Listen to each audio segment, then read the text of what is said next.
এবং আমাদের অঞ্চলে বিল বাদল সহ বেশ কিছু রিসোর্সেস আছে।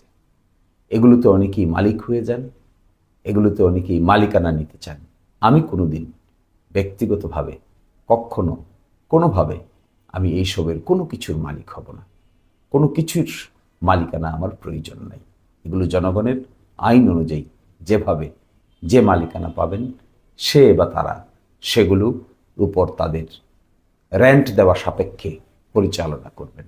ব্যক্তিগতভাবে আমি কখনো এগুলোর সাথে ইনভলভ হব না।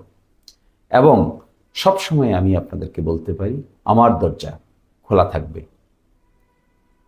দিনে 24 ঘন্টা তো পুরোটা হয়তো পারবো না, বাস্তব হবে না, কিন্তু আমি চেষ্টা করব আমার দরজা, আমার ঢাকায় হোক, সুনামগঞ্জে হোক, সিলেটে হোক, আর গ্রামে হোক, সামারচরে হোক কিংবা দিরাইয়ে হোক, আমার দরজা আপনাদের জন্য সর্বক্ষণ খোলা থাকবে।